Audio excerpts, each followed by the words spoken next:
জয় যীশু। প্রথম পাঠ থেসালোনিকীয়দের কাছে প্রেরিত পলের প্রথম পত্র হতে বাণী পাঠ। 4 অধ্যায় 13 থেকে 18তম পদ। যীশুর শরণাপন্ন অবস্থায় শেষ নিদ্রায় নিদ্রিত হয়েছে যারা, ঈশ্বর একদিন যীশুর সঙ্গে মিলিত করে তাদেরও কাছে টেনে আনবেন। প্রিয়জনেরা, যারা শেষ নিদ্রায় নিদ্রিত হয়ে আছে তাদের সম্বন্ধে তোমরা যে অজ্ঞ হয়ে থাকবে তা আমরা চাই না। তাহলে অন্যান্য লোক যাদের মনে কোনো আশা নেই, তোমরা হয়তো তাদেরই মতো শোকার্ত হয়ে পড়বে।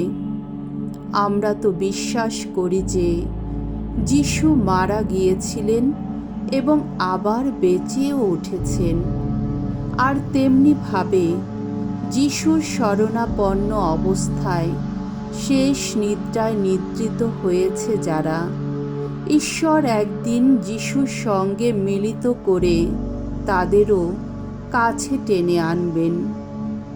কারণ তোমাদের আমি এখন যা বলছি স্বয়ং প্রভুর বাণীকে আশ্রয় করেই তা বলছি।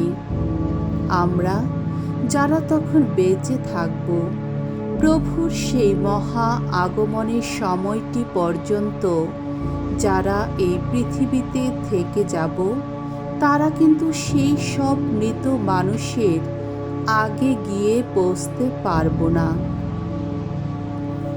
কেননা যখন উচ্চারিত হবে ঐশ্ব আদেশ, যখন শোনা যাবে মহাদূতের আহ্বান আর স্বয়ং ঈশ্বরের তুর্য সংকেত, প্রভু নিজেই তখন স্বর্গ থেকে নেমে আসবেন। খ্রিস্টের শরণাপন্ন অবস্থায় মৃত হয়েছিল যারা, তারাই তখন প্রথমে পুনরুত্থান করবে।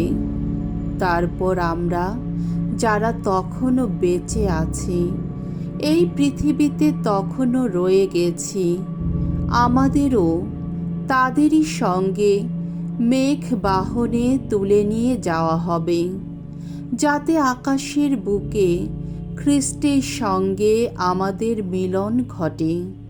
আর এইভাবে আমরা চিরদিন প্রভুর সঙ্গে সঙ্গেই থাকব।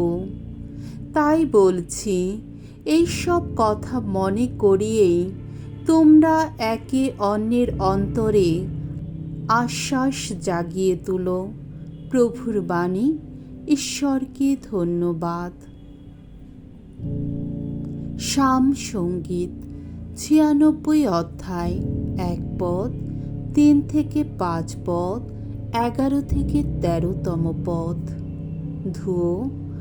আসছেন, প্রভু আসছেন, বিশ্ব বিচার করতেই তিনি আসছেন। ভগবানের উদ্দেশ্যে গাও আজ নতুন গীতিকা, ভগবানের উদ্দেশ্যে গান গাও। সমবিজাতীয় সবার কাছে বলো তার মহিমা প্রকাশের কথা, সকল জাতির কাছে তার অপরূপ শত কীর্তির কথা। আহা, ভগবান কত মহিয়ান, মহাবন্দনীয়, সমস্ত দেবতার চেয়ে সম্ভ্রমে বরণীয় তিনি। বিজাতীয়দের ওই সব দেবতা যত অলীক পুতুল, কিন্তু ভগবান নভমণ্ডল তো তারই রচনা। নভমণ্ডল আজ আনন্দ করুক, সমগ্র ধরণী উল্লসিত হোক। গর্জন করুক সমুদ্রের ঢেউ, সমুদ্র গভীরে যত প্রাণী। পুলকিত হোক প্রান্তর ভূমি, সেখানকার সমস্ত কিছুই। অরণ্যের গাছে গাছে শোনা যাক আনন্দ মর্মর। ভগবান তো এবার নিজে আসছেন, নিখিলের বিচার করতেই আসছেন তিনি।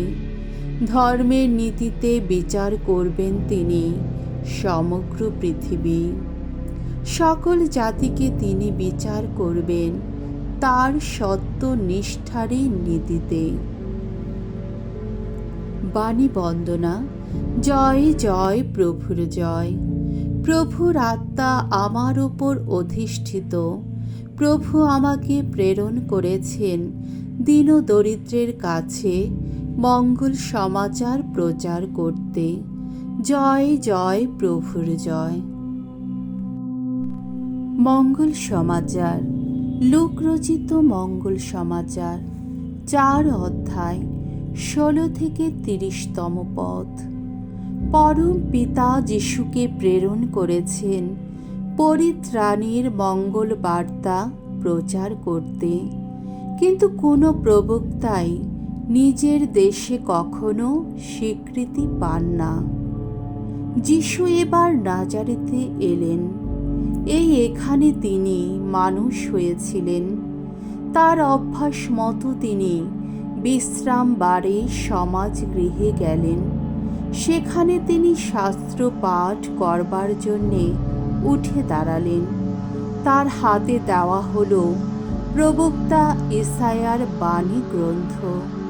গ্রন্থটি খুলে তিনি সেই অংশটি পেলেন যেখানে লেখা আছে, প্রভুর আত্মিক প্রেরণা আমার ওপর নিত্য অধিষ্ঠিত, কারণ প্রভু আমাকে অভিষিক্ত করেছেন। তিনি আমাকে প্রেরণ করেছেন দীন দরিদ্রের কাছে মঙ্গল বার্তা প্রচার করতে, বন্দির কাছে মুক্তি আর অন্ধের কাছে নবদৃষ্টি লাভের কথা ঘোষণা করতে, পদদলিত মানুষকে মুক্ত করে দিতে এবং প্রভুর অনুগ্রহ দানের বর্ষকাল ঘোষণা করতে। গ্রন্থটি বন্ধ করে যিশু সেবকের হাতে তা ফিরিয়ে দিয়ে আসন গ্রহণ করলেন। সমাজগৃহের সকলেই তার দিকে এক দৃষ্টে তাকিয়েছিল। তখন তিনি তাদের এই কথা বললেন, এই শাস্ত্রের উক্তি আজই সত্য হল। যখন তোমরা তা শুনতে পেলে তখনই উপস্থিত সকলে তার সাধুবাদ করে উঠল। তার মুখে এমন হৃদয়গ্রাহী কথা শুনতে পেয়ে তারা সবাই আশ্চর্য হয়ে গেল। তারা বলল, ও কি যোসেফের সেই ছেলেটি নয়? যিশু তখন তাদের বললেন, আমি জানি তোমরা এবার আমাকে সেই প্রবাদটা শুনিয়ে বলবে, ওহে চিকিৎসক, তুমি বরং নিজেকেই সারিয়ে তোলো। অর্থাৎ, কাফারনাউমে তুমি যা কিছু ঘটিয়েছ বলে শুনেছি, তুমি এখানে তোমার এই নিজের জায়গাতেও তাই ঘটাও দেখি। যিশু আরও বললেন, আমি তোমাদের সত্যি বলছি, কোনো প্রবক্তাই নিজের দেশে কখনো স্বীকৃতি পান না। সত্যি সত্যি বলছি, প্রবক্তা এলিয়ের সময়ে যখন 3.5 বছর ধরে আকাশ থেকে এতটুকু বৃষ্টি পড়েনি, যখন সারা দেশ জুড়ে ভীষণ দুর্ভিক্ষ হানা দিয়েছিল, তখন তো ইসরায়েল দেশে অনেক বিধবা ছিল। তবুও এলিয় প্রেরিত হলেন তাদের কারো কাছে নয়, বরং সিদোন অঞ্চলে সারেপ্তা শহরের একজন বিধবারই কাছে। তেমনি প্রবক্তা এলিসের সময়েও ইসরায়েল দেশে অনেক কুষ্ঠ রোগী ছিল, তবুও তাদের কাউকে সারিয়ে তোলা হলো না। সারিয়ে তোলা হলো শুধু সিরিয়ার সেই নামানকেই। এই কথা শুনে সমাজগৃহে উপস্থিত সকলেই ক্ষেপে উঠল। সঙ্গে সঙ্গে উঠে গিয়ে তারা যিশুকে ঠেলতে ঠেলতে শহর থেকে বের করে দিল। নাজারেত যে পাহাড়ের ওপর গড়ে উঠেছিল, তারা যিশুকে সেই পাহাড়ের একটা খাড়া জায়গার ধারে নিয়ে এলো। তারা চেয়েছিল সেখান থেকে তাকে নিচে ফেলে দেবে। তিনি কিন্তু তাদের মাঝখান দিয়ে সোজা হেঁটে গিয়ে সেখান থেকে চলে গেলেন। প্রভুর মঙ্গলময় বাণী। খ্রিস্ট প্রভু তোমার প্রশংসা হোক।